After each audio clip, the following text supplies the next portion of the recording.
No, I think it's amazing, and the federation, the U.S. Federation, is doing a great job of growing the sport. It's grown a lot in the last couple of years, and especially now, there's a lot of U.S. players, young players signing professional contracts and stuff like that, and going overseas and playing at the highest level. So, it's amazing to see for a lot of kids that play here in this country to get that opportunity to become a professional that Absolutely. back then didn't have that same opportunity. So do you think that we've gotten to a point where we're really, because one of the great things about soccer is, and I'm trying to remember, there was a UK team that won. It wasn't Manchester. It was, I think maybe it was Manchester last year. And one of the pictures that they had showed was their team and how vast majority of them came from other countries. Yeah. So that's so, yeah, the sport of soccer, it doesn't matter where you come from. That's the beauty of it. You could have come from anywhere and end up being one of the best players in the world. And that's what we see a lot, and especially in Europe, so it's always beautiful seeing something like that. Yeah. And I think the MLS, in fact, overall has more than any other professional sports teams, has the largest number of international players. And so 49.9% of them are represented by the rest of the world. And I feel like that's also so indicative of how this country was formed. As an immigration lawyer, I always feel like what makes America so amazing is it is comprised of people from all over the world. Except for the Native Americans, no one is natively from here. There is no native. And so and with each migration or each group of people that have come in, it hasn't really changed the fabric of America, it's just enriched it.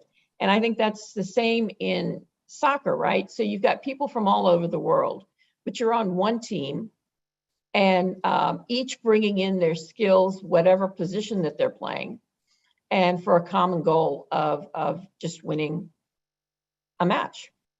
Exactly. Yeah, and then it's amazing because it doesn't matter if you don't even have to speak English, Spanish. The soccer language is the same everywhere. So that's what I really like about it. You could bring someone from that speaks French, Portuguese, but when we're all in the same field, it's the same language for all of us. Oh, absolutely. Although I have to tell you, I would come to the North Carolina FC games all the time when I was in our North Carolina office for an extended period. And it was so funny. I'd sit around other fans and all speaking English, just like I am. But as soon as there was a disagreement with a referee or there's some play that they didn't like, everyone's yelling in their own native languages, which I think was hysterical. That's true. But and I love your the stadium and everything else that you all have, and North Carolina, and you've got a ton of soccer fans in that area. Yeah, for sure, and that's true. I think it's safe to say everyone hates the ref, no matter what team you support. There's always one team that's always gonna be mad at the ref, sadly. Right. Absolutely. But it's just such, so much fun to see, especially when you're out there to a live game. So for any of my folks that are in North Carolina, you should sign up and go to the Friday game where you're playing Charlotte, and you guys are tied, right? Yeah, we're currently tied, and the winner goes to first place of the league. So, a very important one. So what do you think is going to be your biggest challenge against the Charlotte match? It's a rivalry match, so it's gonna be very high paced game. It's gonna be hopefully not a physical one, but we're ready for whatever they bring, and I think it's gonna come down to the wire, to be honest. Wow.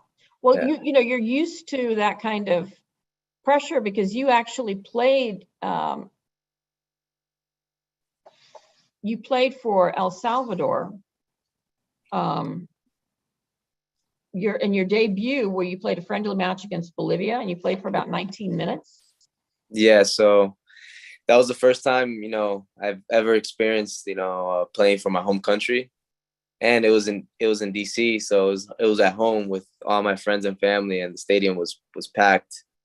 So that pressure is different because you always try to impress. It was like you try to impress yourself and then impress your coaches and all the fans, and our fan bases, they're the best. Like they're always supporting. Anywhere we go, any friendly we have, they're always supporting. They love the sport of soccer, so they're always behind you no matter what. And that's what I really liked about it. It was honestly a dream come true of mine of representing my country. Oh, absolutely. And very few people can say that, right? That, For sure. And so what do you do to, mentally prepare for some, like whether it's Friday's tournament against, your NCFC's rival, or a game where you're playing your country and you're on an international spotlight? Do you do anything before the game to kind of get you in the zone, get you prepped? For me personally, uh, I just leave everything up to God. To be honest, like I've always had a competitive mindset since I was a little kid. So for me, when I would go from playing NCFC to the national team, my goal was I want to see what level I am, and like what difference am I from the national team we're playing? Like, what's the difference? Am I at the level to compete at a national team level, or do I need help? And from all the scrimmages and national team games I played, that was the mindset I always went into games with, and there's not really much difference. But there's just the experience level of most of the players from the national team level, and Mhm. I'm young, so I'm trying to gain that experience. So that's really the mindset that I had going into just any game. Always try to be competitive, but before games, if you say like a ritual, I guess I'll pray before every game, and then just go out there and leave it up to God and do what I do. Well, that's pretty much all you can do. You can only Oh, play your best, and then the rest is up to the powers that be. Because I'm sure with the slipping and sliding in yesterday's game, no one played as they intended. So, although it was interesting that early on in yesterday's match, the U.S. scored a point, and then I think El Salvador scored one. What was it? With 3 minutes or something left in the game. so Salvador Um, scored first, and then the U.S. scored. oh, Yeah, other got way it. around. It was the Yeah, other way around. yeah, So, is there any advantage to being the first one to score in a soccer match? yeah, for sure, for sure. Scoring first, it sometimes could be very good for you, and sometimes could be very bad. But it's always good scoring first because you have the lead. You not necessarily get comfortable, but that the other team has to open up to try to score. So once they try to score, there's going to be spaces for you to attack. But also, it could be harming to yourself because you could score first, and the other team could be still asleep, and you score, and they wake up like, oh snap, we need to start playing, and usually they turn it around. So it could go either way. You never know. Wow. And I know, because for us, I mean, for a vast majority of people that have not grown up watching soccer, one thing that's always fascinated me is the cards. The yellow card, the red card. Because on these big international games, you see that Yeah, you've never gotten a red card, but have you ever gotten a yellow card? yeah. I've gotten a couple of yellows. You've I got gotten a a couple of yellows. So what's the difference between the cards? so when you get a yellow card, it could be for many things. People get yellows for yelling at the ref. Maybe you've done more than one tackle. Maybe you've done like 3 tackles, so you got a yellow. And and the difference between a red and a yellow is a red is you have a bad tackle, like could be a terrible tackle, and it's a straight red. Like a harmful tackle where you could put your studs up on someone's like knees or shins, and that's a straight red.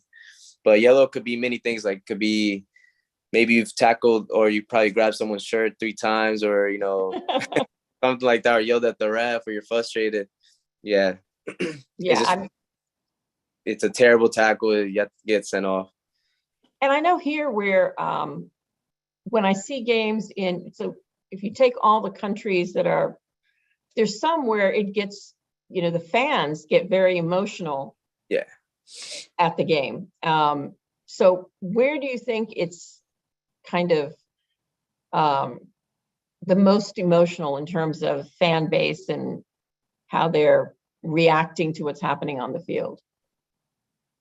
I know. I mean, some countries they deal with it different than others. Like back where in our country, when it's a big game, it's a rival match, or it's like a World Cup qualifier or a tournament, or maybe even a friendly, and it's a close one.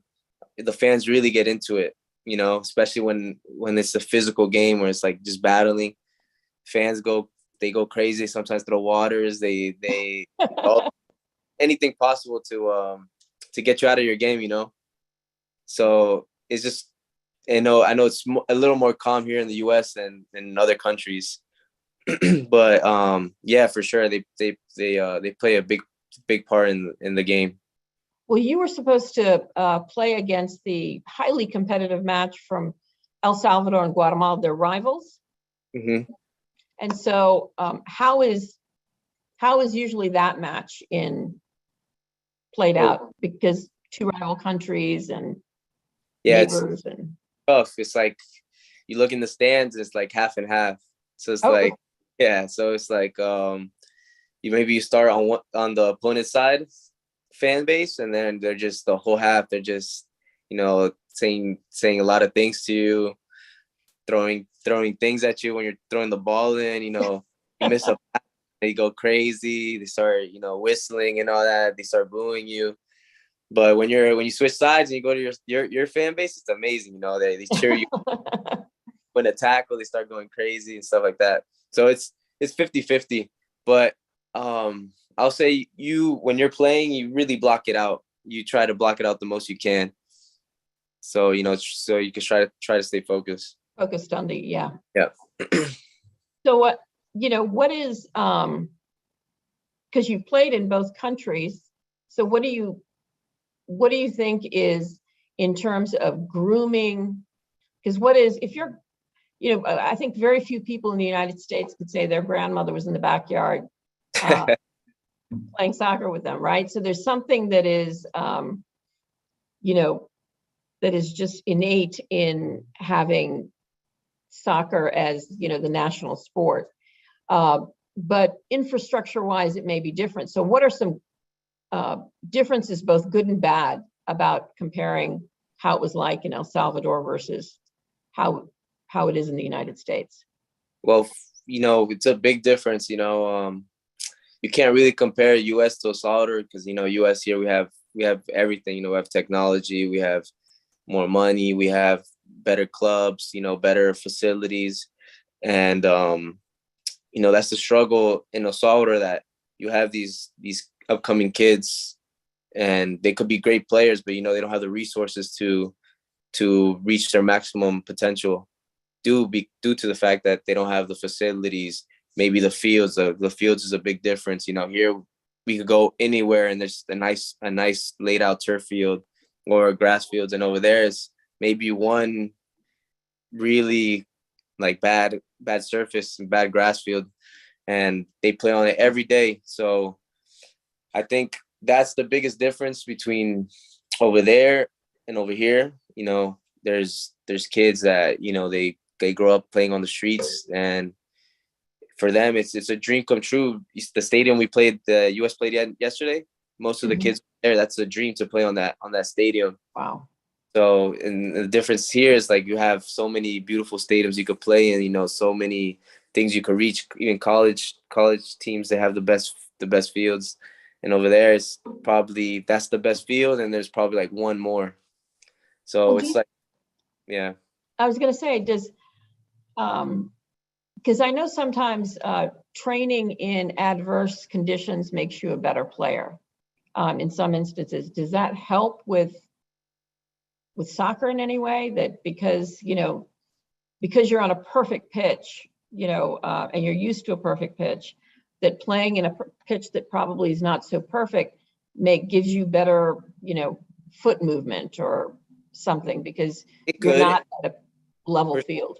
yeah, it could, it could, can make you more technical or maybe more aware because the ball's gonna be bouncing instead of playing on a flat surface. It's never gonna bounce, so it could help you, but it could also like affect your game because if the grass is too tall, the game's gonna be slower than a soccer game here when the field is perfect. It's more faster, so it could go both ways for sure. Yeah. And so what are you looking forward to the most in the World Cup coming up this fall? I mean, So who are the teams who are the players?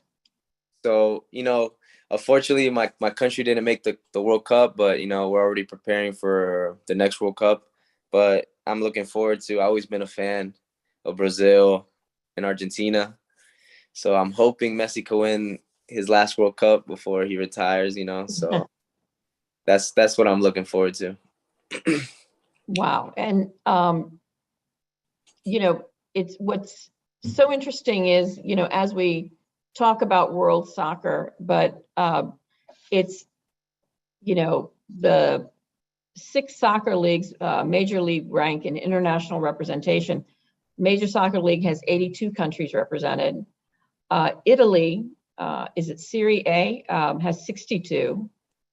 League France has 60. I mean, it goes on. Premier League England has 59. I mean, to me, it blows my mind how, it's such when you talk about an international sport, it's international sports and international teams.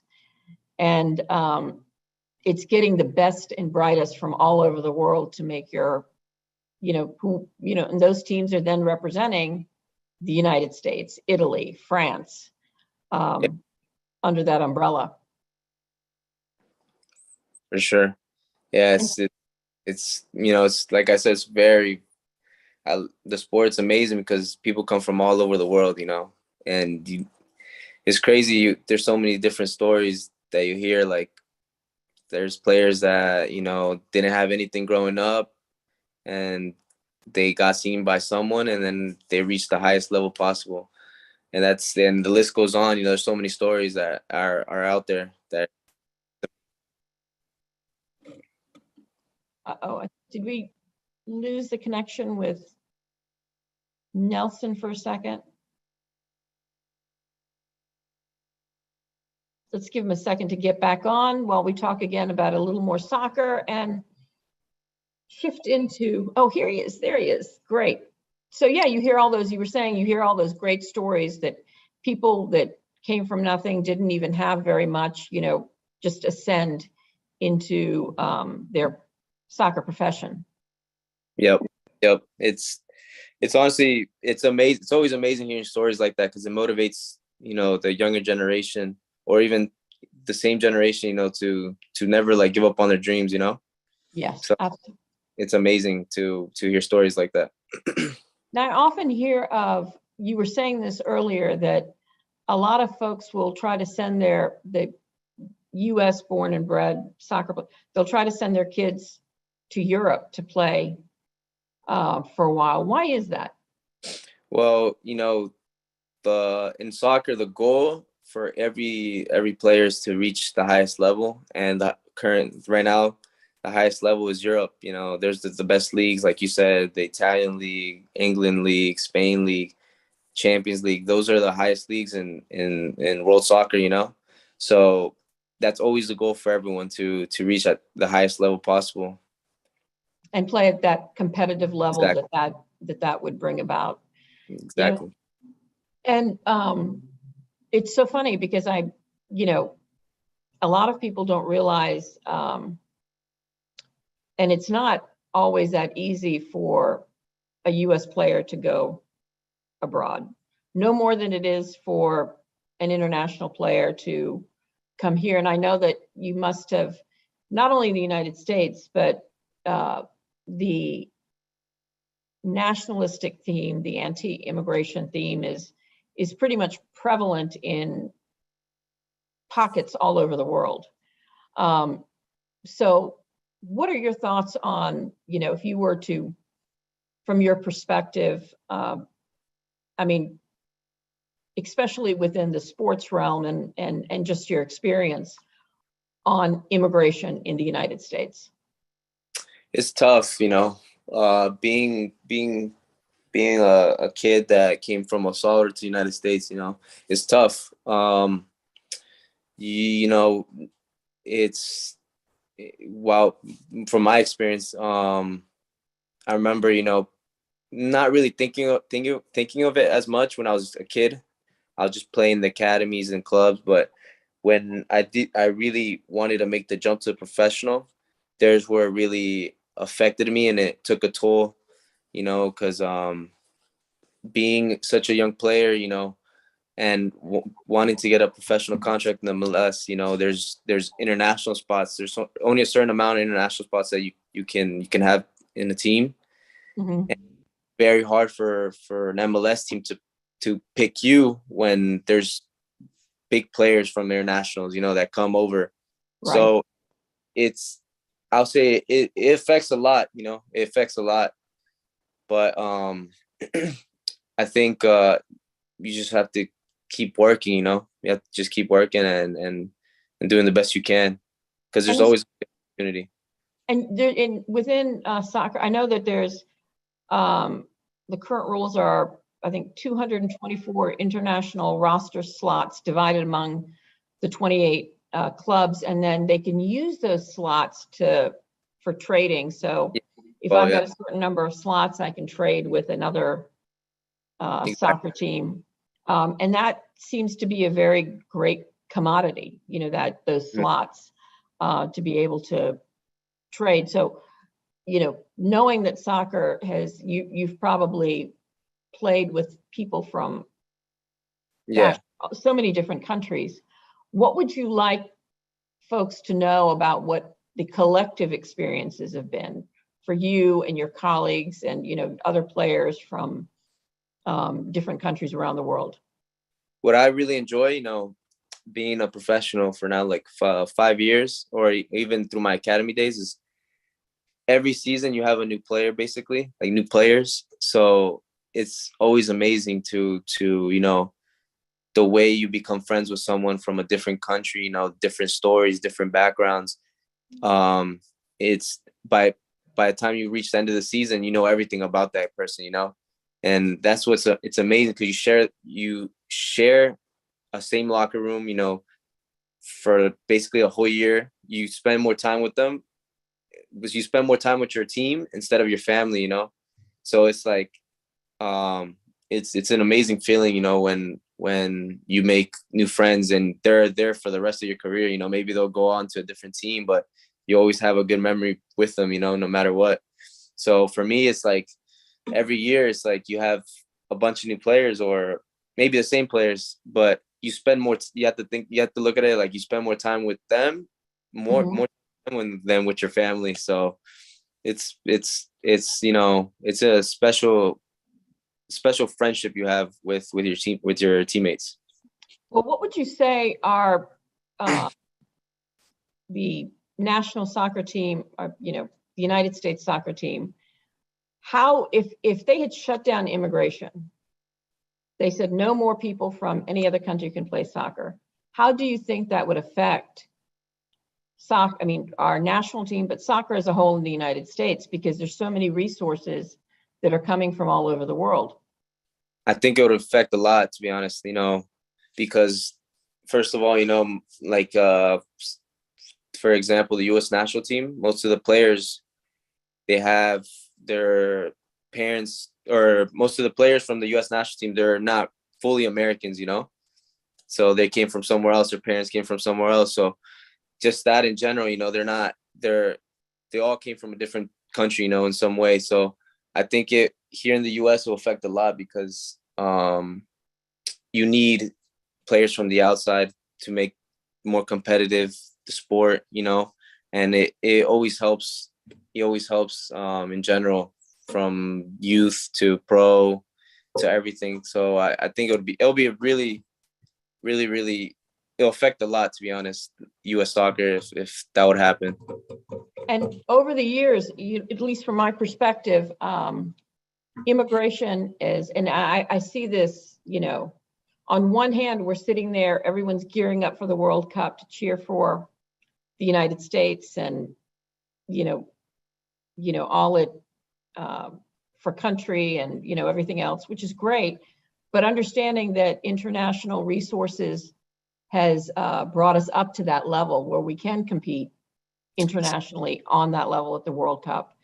And on the second hand, knowing that we're not making the process any easier for folks to come to the United States to play. I mean, it's effectively, because there's no clear adjudications process. I know in certain countries, especially during the COVID lockdown, there were no visa appointments available, making it very difficult for people to travel during that time, which is required when you play soccer.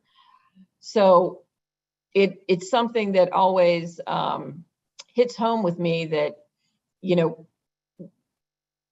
for lack of a better word, we're using these international resources for US's recognition, while we still are we've got shortcomings in making that process easier for them to come and play for the United States.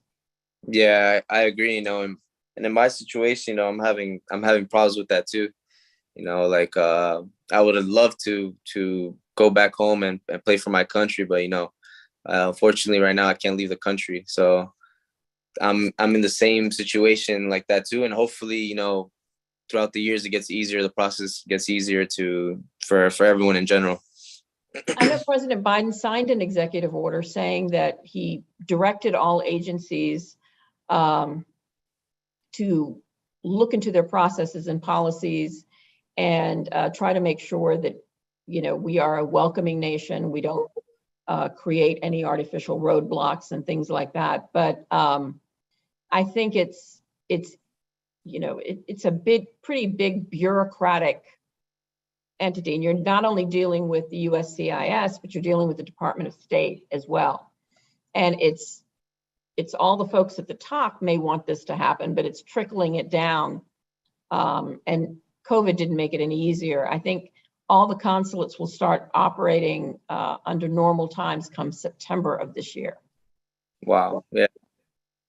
That'd be good. Yes, because they're so backlogged, but hopefully they'll be back to normal processing. But it was, the biggest thing I wanted to underscore is kind of just understanding more about soccer. And so thank you. You've helped me learn more about it, but also, just how it's not lost on me that not only in the United States, but all over the world, even those teams that are supposed to be the top teams that you were saying, are benefiting from resources from all over the world. And that's why immigration is so important. If we just said it, we just want it to be just us, then you're closing off the ability to be what the United States has always been. It has been deemed as a place to have your American dream because there's so many possibilities here. And it's because of those people that believed in those dreams and came here and achieved so much that makes America, pretty much what it is now. I mean, Google or, Apple or whatever product you use, or whether when they're coming out to watch you play your great match on Friday, knowing that, immigration is something that facilitates all of this. And so that's what we should encourage. I agree 100%. So any final thoughts on Friday's game? And I'm sure Shaker Challa is going to chime in any minute, and he's dying at the bit because he loves soccer. And we would like to see all you guys there, supporting us, all the fan base. We really need you guys, for us, they're, I don't really like saying fans, but they're really important for us. They keep us going when we're tired or we're on the ropes. You know, they keep us going. So it'll be amazing to have all of them there, all the fans. Absolutely, absolutely. And so tell me, what is one last question, and I know my husband's going to cringe when I ask this, but what does a left back really do? So a left back, you know, we left back and right back, we attack and defend. You know, we give support in the attack, but also yeah, we support the attack, but also, you know, we help defend. We're the back line, so we're really usually up and down. You see us usually up and down, you know. So it's a Do a lot of running. A lot of running, yeah. So Shaker, did you have anything for our guest today? It was nice to hear the conversation. And I was just about to ask you, what position do you play? So left back, that's great. You know, yesterday I was talking to somebody and I was looking at the person, because the person played soccer. And I thought that person, looking at the person's profile, I thought, did you play left back? He said, no, I played right back. So now looking at you, I can't say it because it's digital. If you were in front of me, then maybe. But anyway, yesterday I was wrong. But I was glad. I played soccer. I played right forward. You know, so a lot of running, obviously, and to play a back, you got to have some muscle, because people are going to pound into you, you know, to penetrate you to score the goal, right? So those backs are, you know, very, very important positions. I have a question regarding the World Cup coming up. What do you think of the chance of USA? In the same group, they have England, Iran, and I think a Euro playoff team, I guess. So I don't know who they are, but I think it's gonna be tough. You know, well, it's a very tough group. Yeah. And you know, hopefully they make it out. But you know, it's gonna be very, very competitive games, because you know the World Cup is a different. Everyone is hungry to win the World Cup, so it's gonna be very competitive. Right. So oh, go ahead, Shaker. No, I was just going to ask if do you have tickets to go to the World Cup? No, I don't. I wish I did.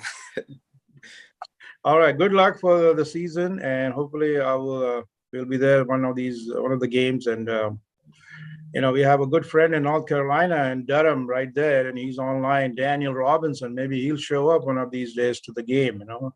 Ashley, can you unmute Daniel? I can't. I think. Oh, Daniel says he's planning to. Daniel, among 100 other things, I don't know if you've ever been to the Durham Hotel in Durham with the rooftop. No, never. Yeah, so he's a man of many. So he says he's going to be on the game Friday. So I thought maybe Ashley could try to unmute him, but he kept cheering, go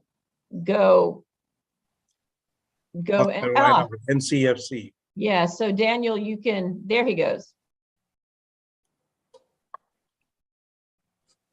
Nelson, good to have you today, man. Thanks for sharing all of that information. And I know you guys were disappointed with the outcome with that late goal last night, but that was a hell of a performance by El Salvador, man. Yeah, it's a tough one, man. We're always almost there, you know, beating them, but they have amazing players, you know, that come up big for them always. You guys held your own and showed some grit, particularly in the conditions. So it was good to see. Yeah, thank you. Appreciate it. So Daniel says he's going to be at Friday's game cheering you on, and we will be there shortly. Not for Friday's game, I think but we will be there soon. And Shaker, you going to say something? No, I'm done. Nice seeing you, and good luck for the season. Thank you. Appreciate it. And the NCFC game is on Saturday, not Friday. That's what Hannah. Yeah, Hannah just said that. Okay, so let me say this again. Everyone should go out on this Saturday to cheer on NCFC against Charlotte at 7 p.m. at Wake Mess. Yep, 7 p.m. They've got my favorite lemonade lemon soda or whatever is my favorite drink, and they've got tons of food. It's a beautiful stadium. It's a wonderful way to take your family, friends, girlfriends, not boyfriends, just, a group to go out and have a great time on a Saturday night. Yes, for sure. I think you guys really will enjoy it. Absolutely. And we want to thank you again for your time. Thank you, Hannah, for helping coordinate this, and Ashley, who does not have the camera on, but Ashley's done a lot of work to put this together as well. I look forward to coming and watching you play, not only here, but keep going on onto wherever your path leads you. We'll be cheering for you. Thank you so much, guys, for having me. It was really fun. Thank you again. Now, we'll see everyone else next Wednesday, 12 p.m. Eastern Standard Time, where we'll talk about I-140s, backlogs, and immigration. Thank you. Lakshmi. Appreciate it. Yes, sir, Daniel. No, Nelson, I just wanted to say thanks, man. I know that Lakshmi and you were touching on the point of everything that international talent and ability adds to U.S. pools. It's not easy to uproot your life and move across the world. I know it wasn't easy for your family and probably not for you. But the value that you and folks like you and the other folks on this call bring is something that let me assure you, the vast majority of Americans appreciate. Thank you. So thank you for taking the time to be here. Thank you for sharing your skill set with NCFC. And do me a favor, beat the hell out of Charlotte on Saturday. Can't stand those guys. For sure. Thank you, Daniel. Very well said. Very well said. And the same thing with the fans that are coming out and cheering for you. I mean, they're cheering for you because you're part of NCFC, and that's pretty much all that matters, right? Even though you're bringing the great talent from all over, the players are bringing the talent from all over the world. And this week, we're not going to have any Q&A, but we will have it next week. So join us next week. And thank you again. Good luck on the game. I'll be watching the feed and keeping track of what's going on. And yes, beat the hell out of Charlotte. Thank you, guys. Appreciate it. Take care. Bye-bye.